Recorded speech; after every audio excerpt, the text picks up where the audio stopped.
Today's episode will take us back to the two opposing dams on the edges of the city where there is still a lot of work to be done. We completed the main structures of the dams, did the rough shapes of their reservoirs, and in the last episode we completed the highway connection towards the main part of the city. Today we will build a high-speed railway bridge, a unique see-through tunnel underwater, more highway infrastructure, and some industry.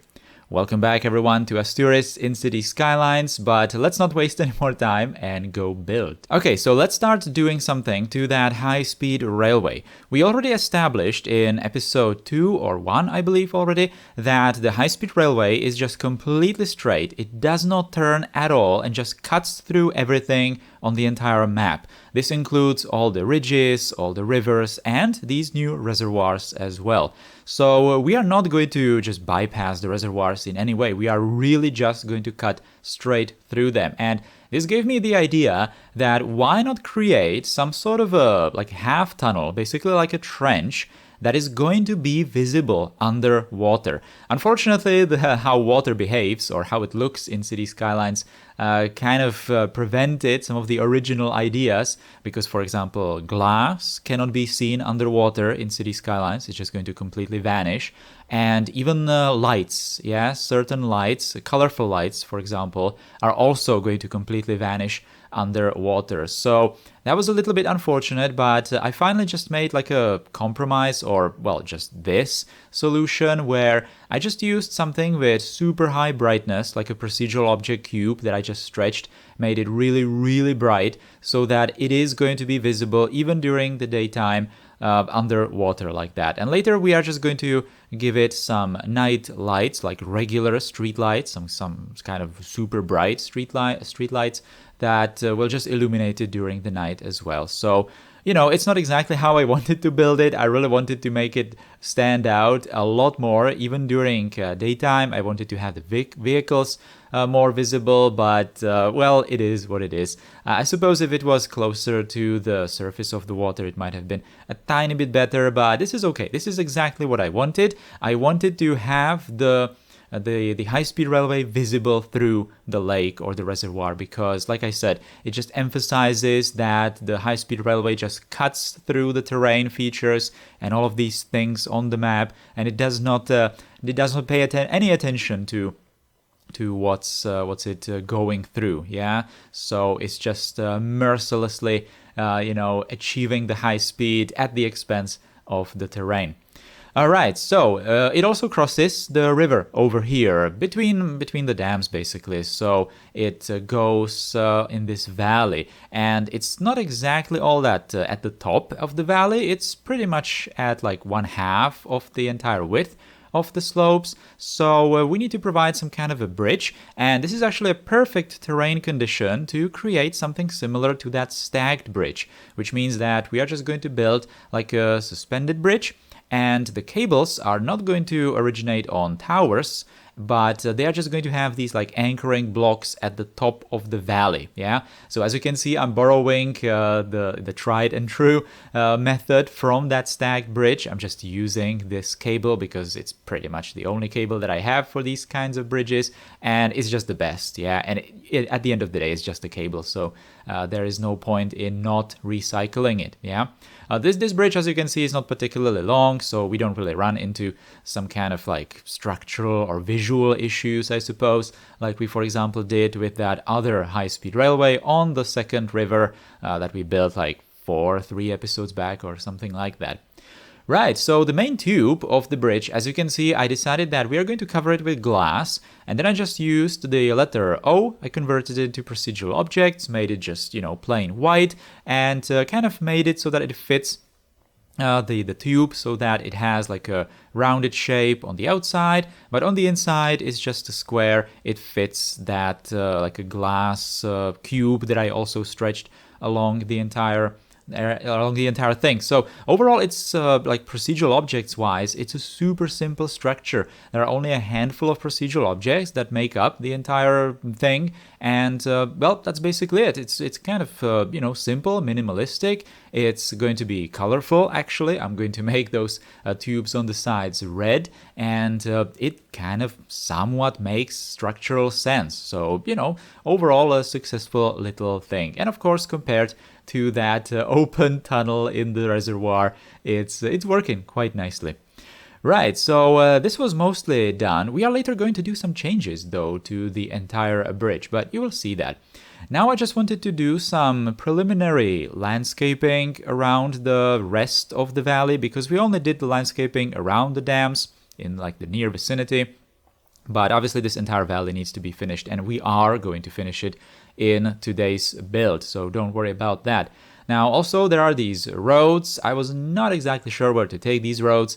The one here on the right, that one is a little bit easier to do because it is actually going to connect to something we will build today. But on the side of the river where there is that older dam, we are not really going to build much today. Yeah, we're just going to do the side of this bridge, and that's kind of going to be it, because this place is still quite big, so it will take us a couple more episodes, a couple more weeks to finish it. I suppose that after today there might be like 1 or 2 more episodes from this area. I'm not quite sure yet. Depends on the scope of the things that I'm going to figure out. I already have some plans for that other place because, well, we, for example, have the railway aiming in that direction. So there is some opportunity for a project, dealing with that somehow.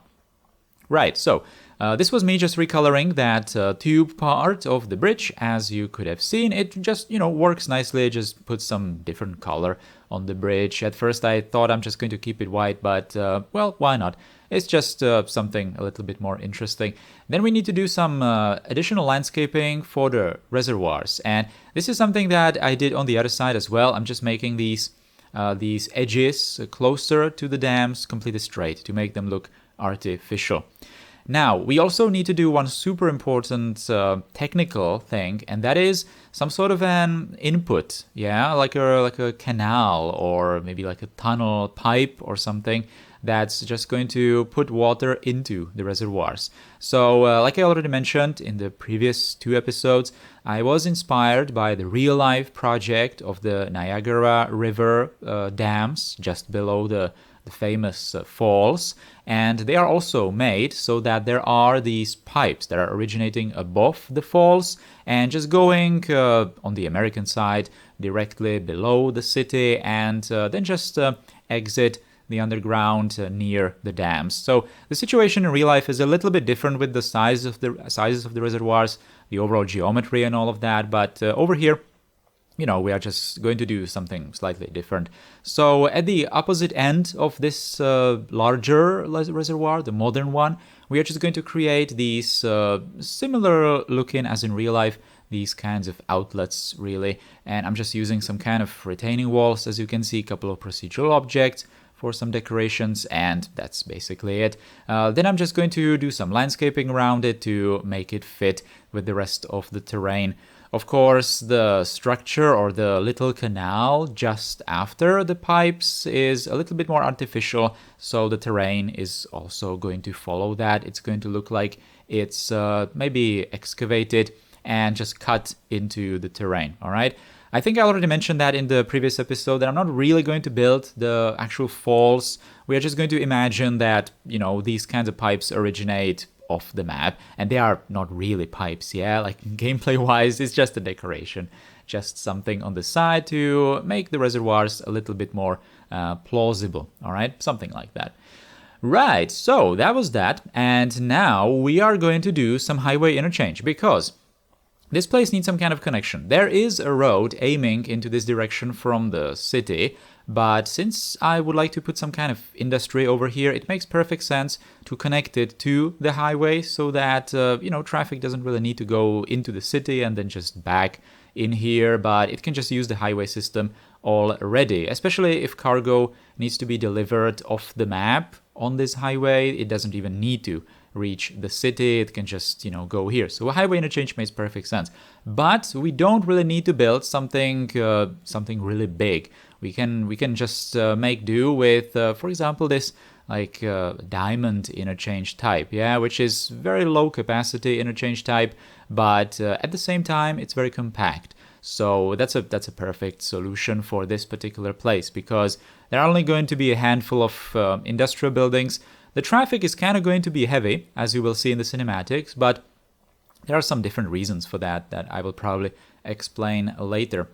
Right, so nothing all that fancy, as you can see, even though there is actually something quite interesting when doing, from time to time, these kinds of simplified highway solutions like these, because, everyone can do the super complicated highway interchanges, right? We have seen probably like billion of them already made, but these kinds of let's call them just enough interchanges you have for the traffic situations. I suppose that they are more satisfying, yeah? When you have the traffic situation correspond to the volume or the planned capacity of the interchange or something like that. So these particular interchange types, they have the low capacity mostly because there are quite significant numbers of crossing points, yeah, at the ends, at basically that lowest road down below, because the traffic that wants to, for example, go towards the city from this industrial zone, it needs to cross the traffic that goes inside this industrial zone. Yeah, so there are those two intersections that obviously slow down the traffic, make the capacity much lower, but at the same time allow this low footprint. So, it's like something for something. Now, we are going to do these markings. I'm not even showing how I did these markings because I'm just, copy-pasting them from the existing interchanges like I did before in that previous interchange in the previous episode. So I'm just going to use exactly the same style. I suppose that we are going to do these kinds of markings in many different places around the city, so I could probably make them into templates already, so I don't have to just go to those previous ones and just copy-paste all these different segments, because there are actually quite different, or there are quite a lot of different segments that I need to copy-paste, right? So, for example, there is that start of the exit lane, and there is the segment where the exit lane is going, and there is actually the intersection, kind of intersection where it leaves, and all of this needs to be repeated for all of the different colors, yeah? So that's actually quite a lot of goes that I need to go back to those original interchanges and just copy paste them. So quite a lot of templates that I would need to do, but it's just like a tiny detail, and it's worth it. It's definitely worth it to put some colors on these otherwise completely pitch black roads.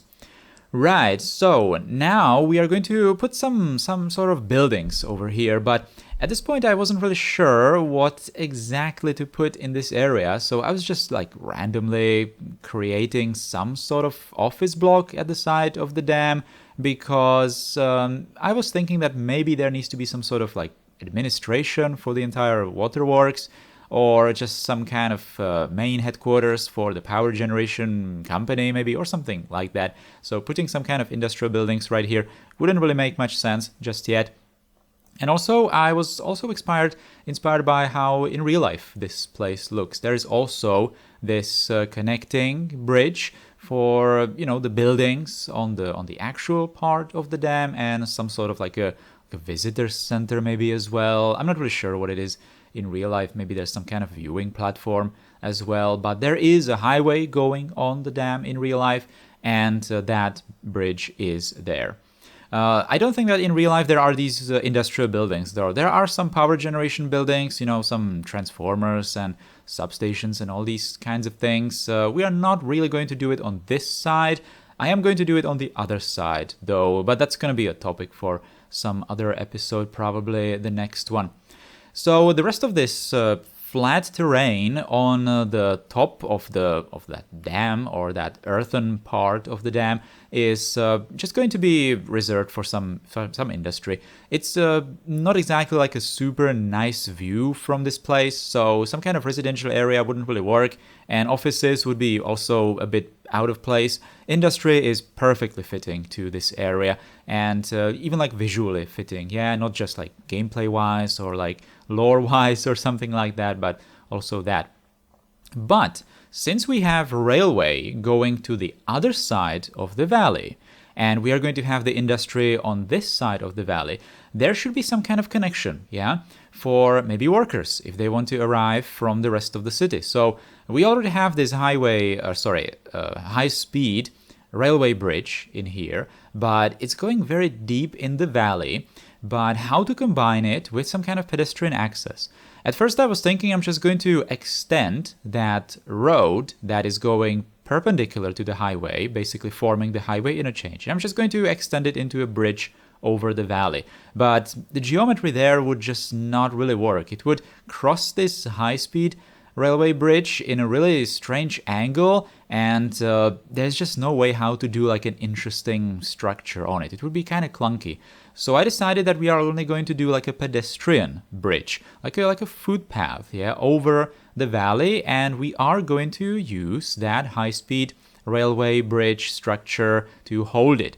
Now, it's quite an interesting structure, but I suppose that it has some sort of meaning, like structural meaning, because we have the suspended bridge main cable, but if you think about it, it actually doesn't really matter if the deck of the bridge is suspended below the main cable or if it's above the cable, because at the end of the day, it's just going to put these like point loads, vertical loads on the main cable. And if it's just a load that acts on the top of the cable or on the bottom of the cable, compressing on it or tensioning it from the bottom, it doesn't really matter all that much. Obviously, if you put the deck of the bridge above the main cable, then it's going to be unstable, yeah, because it can just topple on the side. But if we are going to provide those like anchors or cables on the side of the bridge to kind of hold it in place, and it's just a footpath really, it's not some kind of a super heavy bridge, then it should work. It should be structurally plausible, all right, let's say. So that's what I did. I just built the footpath way above the high-speed railway bridge, and I just connected it using the same pillars from the main cable as with the high-speed railway bridge, but for stability I just used the cables from the side. It's actually very convenient to do that with that particular geometry because the entire bridge is at an angle towards the valley. It's almost like 45-degree angle, yeah, so it's actually very convenient to then do some kind of side supports like that as well. So overall, quite an interesting project. Something new. We haven't done that really in Asturis. These kinds of structures. And well, you know me. I really like to do these custom bridges. And any kind of excuse to do something different, something more unique, is very welcome. So, well, here it is. Now, we are also doing some kind of car or truck infrastructure because, well, this is an industrial zone. I also built some kind of logistics centers. I did not really build manufacturing industry over here. I'm thinking that these are just some kind of, warehouses, logistics centers, things like that. So there's going to be quite heavy truck traffic, big trucks. And, well, since it's next to the highway, it's kind of off the city already. We might as well provide some sort of highway infrastructure in terms of a gas station or, Asturis is in the future. So some kind of, antimatter refilling station. Yeah, something like that. And also some kind of parking spaces for the trucks and overall just some big areas that are maybe not super futuristic looking, but, well, why not just add them? It just looks interesting in this particular place. So this is kind of my attempt to do antimatter refilling station with maybe a hotel, motel probably for some truckers, and just some basic highway rest place amenities, yeah, something like that. This little area right here is actually the result of quite significant trial and error, how to do some kind of a parking lot for these big trucks. I'm using these futuristic concept trucks. I completely forgot the name. I think they are Hyundai concepts or something. I think it's called HDC in the workshop. I'm not really sure. But these trucks are super long, so it's not really easy to do some kind of parking spaces for them. And I finally just did it with exactly the same technique as this antimatter refueling station, all right? So that's exactly the same technique as I'm using in Altengrad lately for the bus terminals and other these kinds of big places, yeah, parking lots as well in Altengrad. So I'm just using the curbless roads that have the curb only on one side, and in the center I'm just clipping the terrain with the clipping surfaces. By the way, when you are this far away from the city, I'm not really sure if that's the case though, I suspect that we might be outside of the 25 tiles. And if you're going to use the clipping surface and you're going to move it with move it, it's going to stop clipping, yeah, in some weird cases, yeah. It's not exactly consistent, but it's just something to keep in mind that it might happen.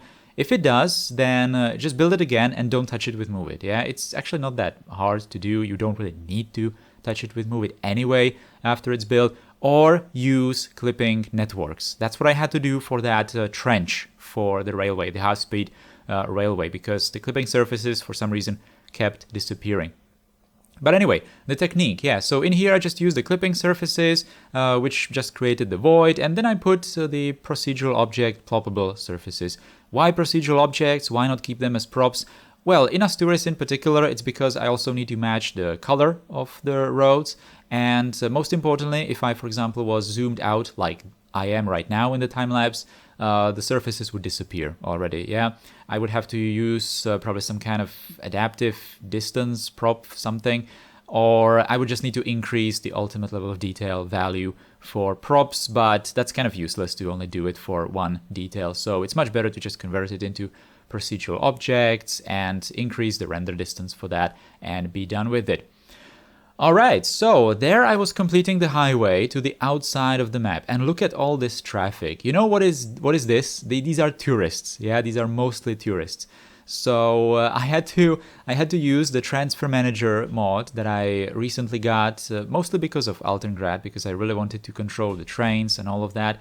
But in Asturis, it's also a huge help. And this is actually the second highway entrance into the city, so it is going to be quite heavily used. I had to completely ban tourists from that, and I also did some changes to the distance multipliers, because just like Altengrad, Asturis faces the exact same issue, and that is the city is not built in the center of the map, yeah? So unfortunately we have to do some magic with the distance multipliers and stuff so that we are going to somewhat balance the traffic between the different highways. But since this is only the second highway, it's just very difficult because there are going to be many more, and we just have to kind of iterate between the good values to have somewhat nice looking traffic, yeah, between all of the highways. Also, there is the dummy traffic. Right now I'm blocking dummy traffic because I don't have the highway system complete around the city, but later I am going to allow it so that we have some volume of traffic moving on the highways, which is obviously why I'm building the highways. It's just so satisfying to see traffic moving on all of the complicated traffic solutions that I'm building in any of my series ever, yeah? Anyway, so these are the finished cinematics. Here is the bridge. It's looking quite weird, yeah, I have to admit. It's looking a little bizarre, but I don't know. I suppose that it could be working like that, and, you know, like I said, it's just something different. You know, I just don't want to build ordinary looking bridges all the time, so this is absolutely in line with that idea. The traffic in this place is kind of heavy. Unfortunately, we don't have any cars parked on those parking lots there on the left, but as I said in Altengrad videos, for some reason, lately, all the parking lots that have been working in City Skylines don't work for me anymore. Cars are just not parking on them, even on the vanilla parking lots for some reason, or parking spots. So that's unfortunate. They are going to be just decorations. I really don't have patience to fill them with prop cars, to be completely honest with you. So they're just going to be like that. Maybe we can imagine that it's like lazy Sunday, yeah, and no one is working in the offices, so there are no parked cars or something like it. But to be honest, I don't really mind. I just like how the parking lots kind of fill those surfaces. And also I had to tweak some of the Rico settings for the industrial buildings because otherwise they had way too many workers. And in Asturis, we really do want to limit the working spaces mostly to the space elevators, so we get a huge amount of traffic, not only pedestrians from the main transportation station, but also cargo barges, all right? So we have to really keep that in mind. Well, anyway, these were just some cinematics, also the lights. I added all the lights, but that's going to be all for this Asturis episode. So guys, thank you for watching it. Hope you liked it. If you did, then please do all the algorithm things below the video, all the clicking, writing, subscribing, and big thanks to all the channel members who decided to directly support what I do here. Thank you so much, guys. I really appreciate it. Take care. Goodbye.